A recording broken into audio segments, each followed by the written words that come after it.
देखो बच्चों, अपने पाठ 3 के अंदर बैंक के कार्यों को समझे थे, बैंक के मुख्य कार्य और गौण कार्य। आज अपने और बैंक खाताओं के प्रकारों को भी समझे थे। आज अपने आगे चलेंगे बैंक की सेवाएं। बैंक हमें कौन कौन सी सेवाएं देती है। तो देखो बच्चों, ऐसे तो बैंक मुख्य 2 इस प्रकार की सेवाएं देती है, एक ऋण को देना और एक बचत को स्वीकार करना या जमा राशि को स्वीकार करना। इसके अतिरिक्त बैंक और भी अनेक कार्य करती है, जैसे ग्राहकों के वित्तीय व्यवहारों को संभालना, लेटर ऑफ क्रेडिट देना, टीसी देना, टीसी यानी travellers cheque, RTGS, NEFT, bank overdraft, loan, credit card, debit card और कोर बैंकिंग से संबंधित कार्यों को बैंक करती है। उनमें से आज फर्स्ट अपना है ड्राफ्ट को इशू करना। ड्राफ्ट अर्थात इस प्रकार की सेवा कि जो बैंक आपको ड्राफ्ट निकाल कर देती है। एक बैंक की कोई एक शाखा उसी बैंक की दूसरी शाखा को कोई लिखित चेक या ड्राफ्ट में व्यक्ति के नाम का उल्लेख किया गया हो और उस व्यक्ति को रकम का भुगतान करने का आदेश दिया जाता है। इस प्रकार की सेवा को बैंक ड्राफ्ट की सेवा कहते हैं। ग्राहक के पास से पूर्ण प्रतिफल प्राप्त होने के बाद बैंक ड्राफ्ट में निर्देशित किए गए व्यक्ति को बैंक रकम चुकाती है, परंतु अपनी ही शाखा की दूसरी बैंक इस प्रकार का भुगतान करती है। यदि कोई व्यक्ति जब किसी दूसरे व्यक्ति को धन भेजना चाहता हो, ऐसे समय पर ड्राफ्ट निकलवा कर भेजा जा सकता है। इसके बदले में बैंक हमारे पास से प्रतिफल के रूप में अथवा कमीशन के रूप में रकम प्राप्त करती है, रकम वसूल करती है। और कोई भी व्यक्ति ड्राफ्ट निकलवाना चाहे तो ऐसे समय पर बैंक में जाकर फॉर्म भरकर ड्राफ्ट के लिए अर्जी कर सकता है। ड्राफ्ट की रकम सामने वाले व्यक्ति को तुरंत प्राप्त हो सकती है। और उसको क्रॉस करके चेक को ड्राफ्ट को बैंक में भी जमा किया जा सकता है। अकाउंट पे ही लिखकर इस प्रकार का ड्राफ्ट प्राप्त होता है, जिसको बैंक ड्राफ्ट की सेवा के नाम से अपने जानते हैं। देखो बच्चों, आज अपने ड्राफ्ट इशू के बारे में समझे। अब दूसरा है बैंक से चेक या पे ऑर्डर, बैंकर्स चेक या पे ऑर्डर। बैंक ड्राफ्ट जैसी सेवाएं देता है, जिसमें से एक बैंकर्स चेक भी होता है। बैंक स्वीकार की गई रकम के बदले में जो चेक देती है उसे हम पे ऑर्डर कहते हैं। बैंक द्वारा इशू किया गया पे ऑर्डर कोई भी शहर या गांव में बुनाया जा सकता है। अन्य शहर या गांव में नहीं बुनाया जा सकता, परंतु उसी बैंक के ऊपर वह लिखा गया एक आदेश होता है जिसकी रकम प्राप्त हो सकती है, उसे हम पे ऑर्डर कहते हैं। तीसरा है real time gross settlement. Real time gross settlement यानी आरटीजीएस की सेवा। आरटीजीएस सदस्य बैंक से भारत के देश के किसी भी आरटीजीएस सदस्यता प्राप्त बैंक में धन स्थानांतरण करने की सेवाएं प्राप्त करता है, उसे हम आरटीजीएस या रियल टाइम ग्रॉस सेटलमेंट के नाम से जानते हैं। इस प्रकार की सेवा के लिए बैंक में हमें एक अर्जी पत्रक में अर्जी करनी पड़ती है, जिससे धन का स्थानांतरण किया जा सकता है। आरटीजीएस की सदस्यता प्राप्त सभी बैंक की शाखाओं की पहचान आईएफएससी कोड से होती है। आईएफएससी कोड यानी कि institute for development and research on banking technology, Hyderabad द्वारा आवंटित किया जाता है। रियल टाइम ग्रॉस सेटलमेंट पद्धति से भारत की किसी भी बैंक से भारत की अन्य बैंक में धनराशि को स्थानांतरण किया जा सकता है। इस पद्धति में रियल टाइम उसी समय पर ग्रॉस सेटलमेंट अर्थात व्यवहार के अनुसार उधार या जमा हो, उसे आरटीजीएस कहते हैं। आरटीजीएस पद्धति में भारत की एक बैंक के खातेदार की रकम भारत के किसी भी बैंक के खातेदार में जमा की जा सकती है। इस धनराशि का नगद व्यवहार नहीं किया जा सकता। इसलिए बैंक और ग्राहक दोनों का बैंक और लाभार्थी दोनों का बैंक में खाता होना आवश्यक है।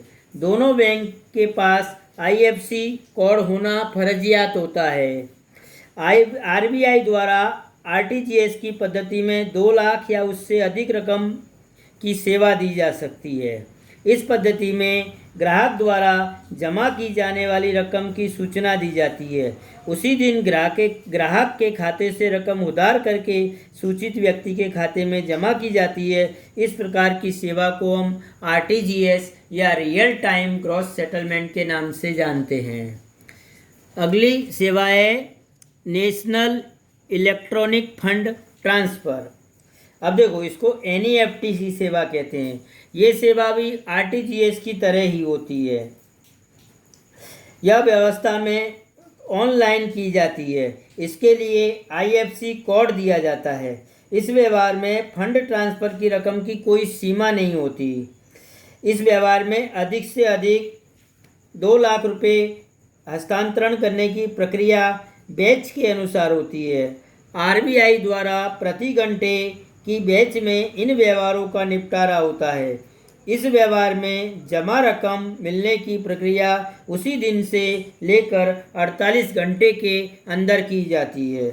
यह लेन देन डिफरेंट नेट सेटलमेंट पद्धति से बैच वाइज किया जाता है। बैच के एक मैसेज में अधिकतम 10 ट्रांजैक्शन होते हैं।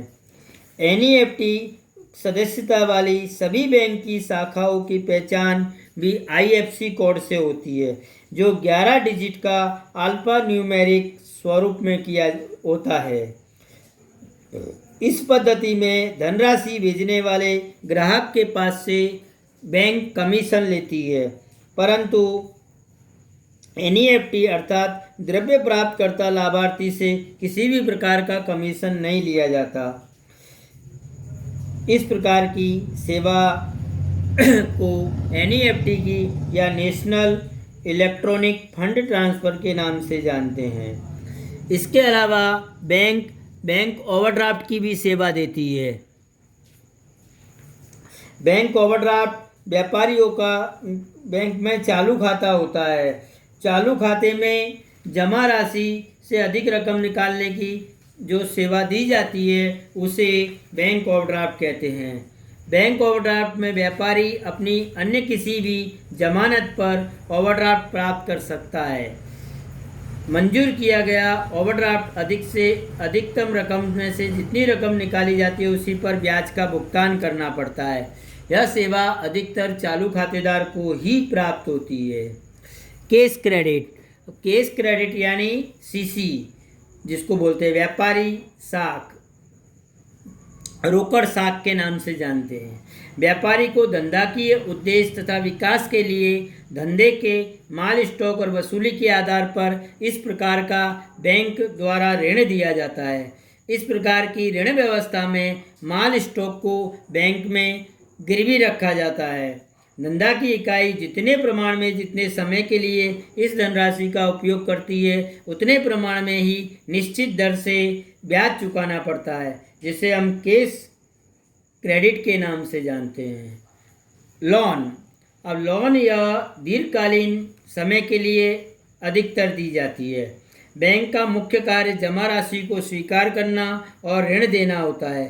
बैंक कम दर पर जमा राशि को स्वीकार करती है और ऊंचे दर पर ऋण उधार देती है। बैंक व्यापारियों को अलग अलग प्रकार से ऋण देने की व्यवस्था करती है। इस प्रकार व्यापारी और ग्राहक की विविध आवश्यकताओं को पूर्ण करने के लिए बैंक ऋण देती है। मकान खरीदने के लिए, फर्नीचर खरीदने के लिए, रिपेयरिंग करवाने के लिए, परिवहन खरीदने के लिए, धंधे के विकास के लिए इत्यादि के लिए बैंक ऋण उधार देती है। यह ऋण दीर्घकालीन समय का हो और पूरी रकम एक साथ में दी हो तो उसे लोन के रूप में जाना जाता है। इस प्रकार की गई लोन की रकम वापस मिले इसके लिए स्थायी संपत्तियों को गिरवी रखा जाता है। इस प्रकार की लोन का भुगतान लोन देते समय निश्चित की गई शर्तों के अनुसार ही किया जाता है। जिसे अपने लोन या ऋण कहते हैं। अब देखो बच्चों, अपने आगे चलें तो ग्राहकों के वित्तीय व्यवहारों को संभालना, साख पत्र देना, ट्रैवलर्स चेक देना, बैंक ओवरड्राफ्ट देना, क्रेडिट कार्ड देना, डेबिट कार्ड देना इत्यादि सेवाएं भी बैंक देती है, जो अपने समझ चुके थे पहले। अब अपने इलेक्ट्रॉनिक बैंकिंग के बारे में समझेंगे। इलेक्ट्रॉनिक बैंकिंग अर्थात ई बैंकिंग। इस व्यवस्था में बैंक के व्यवहार भौतिक स्वरूप के स्थान पर इलेक्ट्रॉनिक स्वरूप में किए जाते हैं। बैंक की प्रक्रिया का विकास 3 खंडों में होता हुआ दिखाई देता है। एक तो परंपरागत प्रक्रिया। परंपरागत प्रक्रिया यानी बैंक के कार्य परंपरागत पद्धति से किए जाते थे, जिसमें खाता धारक के खाताओं का लेखा के लिए एक लेजर या खाता बही रखी जाती थी। इसके अलावा वाउचर्स को सुरक्षित रखना, नमूने के हस्ताक्षरों को चेक करना, उसके लिए कार्ड बनाया जाता था और उस कार्ड को भी संभाल कर रखा जाता था, परंतु किसी भी प्रकार के यंत्रों की सहायता बिना ही इस प्रकार का कार्य किया जाता था, जिसको हम परंपरागत प्रक्रिया के नाम से जानते हैं। दूसरा बच्चों, आज अपने नेटवर्क से कंप्यूटरों को जोड़ना। अब नेटवर्क से कंप्यूटरों को जोड़ना बैंक के कार्यों की परंपरागत प्रक्रिया में बैंक की कोई एक शाखा के कंप्यूटरों को नेटवर्क से जोड़ा जाता है। इन कंप्यूटर में से एक कंप्यूटर को सर्वर कहते हैं। इस प्रकार एक शाखा के सभी कंप्यूटर्स का जुड़ाव संभव होता है। परिणाम स्वरूप बैंक का कार्य सरलता से और शीघ्रता से आज होने लगा है। तीसरा है इंटरनेट का उपयोग। अब देखो बच्चों, इंटरनेट का उपयोग यानी बैंक के कंप्यूटरों को इंटरनेट से जोड़ दिया जाता है। परिणाम स्वरूप बैंक की प्रक्रिया सरल और गतिशील हो गई है। इसके उपरांत बच्चों, आज अपने इंटरनेट, कोर बैंकिंग और मोबाइल बैंकिंग के विषय में भी समझेंगे। बैंक के व्यवहार इंटरनेट द्वारा किए जाते हैं। इस प्रकार की व्यवस्था के लिए बैंक के द्वारा ई कॉर्नर या ई इलेक्ट्रॉनिक गैलरी जैसी व्यवस्था प्रारंभ की गई है। इस प्रकार के व्यवहारों में यूनिक कोड या पासवर्ड ग्राहक को दिया जाता है। इस प्रकार में 2 प्रकार के व्यवहार किए जाते हैं, एक वित्तीय व्यवहार और एक अवित्तीय व्यवहार। सर्वप्रथम अपने वित्तीय व्यवहार। इस प्रकार के व्यवहार में बैंक के खाता धारक के खाते में से रकम जमा कराने के लिए के व्यवहार को वित्तीय व्यवहार कहते हैं। जैसे टेलीफोन बिल का भुगतान करना, टैक्स का भुगतान करना, लाइट बिल का भुगतान करना, अन्य प्रकार के बीमाओं का भुगतान करना इत्यादि। अवित्तीय व्यवहार यानी कि इस प्रकार के व्यवहारों में वित्तीय व्यवहार नहीं किए जाते, बल्कि खातेदार बैंक से अपने खाते का स्टेटमेंट प्राप्त करता है। चेकबुक प्राप्त करना, चेकबुक रिक्वेस्ट के लिए अर्जी करना, पिन चेंज करना, स्टॉप पेमेंट करना, रिक्वेस्ट जैसे अवित्तीय व्यवहार किए जाते हैं, जिन्हें अवित्तीय व्यवहार के नाम से जाना जाता है। देखो बच्चों, आज अपने इंटरनेट के उपयोग से बैंक के कार्यों में निम्नलिखित सरलताएं देखने को मिली है।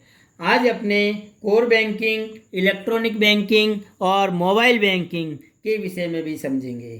कोर बैंकिंग अर्थात कि CORE कोर यानी centralised online real time exchange. Bank की इस व्यवस्था में एक बैंक की समग्र शाखा विश्व में स्थित सभी शाखाओं को जोड़ दिया जाता है। बैंक के केंद्रीय सर्वर में उसकी सभी शाखाओं के सभी खाताधारकों की जानकारी प्राप्त होती है। बैंक के किसी भी खाताधारक के व्यवहार का रियल टाइम में केंद्रीय सर्वर में लेखा किया जाता है। इस केंद्रित सर्वर में किए गए व्यवहार का परिवर्तन का लेखा की सभी शाखाओं में देखा जा सकता है। कोई भी बैंक की शाखाओं में इस प्रकार के खाते की जानकारी प्राप्त की जा सकती है, जिसको CBS सिस्टम से भी बोलते हैं अपने। इस केंद्रीय सर्वर में व्यवहार का परिवर्तन का लेखा सभी शाखाओं में देख सकते हो। किसी भी शाखा का खाता धारक अपने खाते के व्यवहार बैंक की किसी भी शाखा में से कर सकता है। वह किसी भी शाखा में रकम निकाल सकता है और किसी भी शाखा में रकम जमा कर सकता है और अन्य व्यवहार भी कर सकता है। इस प्रकार खाताधारक शाखा का नहीं बल्कि बैंक का खाताधारक होता है। यह प्रक्रिया एक ही बैंक की अन्य अलग अलग शाखाओं में की जा सकती है। इस प्रक्रिया के कारण बैंक और ग्राहक दोनों के कार्य और समय में शक्ति में बचत देखने को मिली है। दूसरा है इलेक्ट्रॉनिक बैंकिंग। बेटा देखो, अब इलेक्ट्रॉनिक बैंकिंग यानी वर्तमान समय में सभी बैंक और उसकी शाखाएं इंटरनेट के माध्यम से सर्वर में जुड़ी हुई होती है। इसलिए कोई भी व्यक्ति का खाता किसी भी शहर की शाखा में हो या अन्य किसी स्थान पर हो तो वह कोई भी शाखा से रकम निकालना चाहता है या डिपॉजिट करना चाहता है तो कर सकता है। अब बैंकों के द्वारा विविध स्थान पर अलग अलग प्रकार के ई कॉर्नर या इलेक्ट्रॉनिक कॉर्नर बनाए गए हैं जिनके द्वारा मशीन की सहायता से एटीएम कार्ड द्वारा अपने खाते में से रकम निकाली जा सकती है, अपने खाते का बैलेंस की जानकारी प्राप्त की जा सकती है और कोई भी जानकारी हो तो प्राप्त कर सकते हैं। इस प्रकार के व्यवहार के कारण बैंक के सर्वर के साथ खाताधारक मोबाइल नंबर को कनेक्ट कर सकता है जिससे खाते में जमा या निकाली गई रकम का मैसेज भी प्राप्त हो सकता है। इस कारण व्यक्ति का कार्य आज सरल और तीव्र बन गया है। और लास्ट में अपने मोबाइल बैंकिंग ऐसी सेवा है जिसके द्वारा बैंक में व्यक्तिगत रूप से बिना कोई भी इलेक्ट्रॉनिक साधनों के द्वारा अर्थात कि इंटरनेट युक्त मोबाइल की सहायता से विश्व के किसी भी कोने से मौद्रिक व्यवहार कर सकते हैं। खाते का शेष रकम बैलेंस को जाना जा सकता है। Light bill, telephone bill, gas bill और अन्य किसी भी प्रकार का भुगतान कर सकते हैं। एक खाते में से दूसरे खाते में आज हम रकम का ट्रांसफ़र कर सकते हैं। इस प्रकार की सेवा करने के लिए बैंक में एक आवेदन पत्र भरना पड़ता है। इसके पश्चात बैंक मोबाइल बैंकिंग के लिए लॉगिन आईडी और पासवर्ड है। इस व्यवस्था को सुरक्षित बनाए रखने के लिए अत्यंत आवश्यक है। आज अपने यहाँ तक अपने समझे, अगले वीडियो में अपने आगे समझेंगे।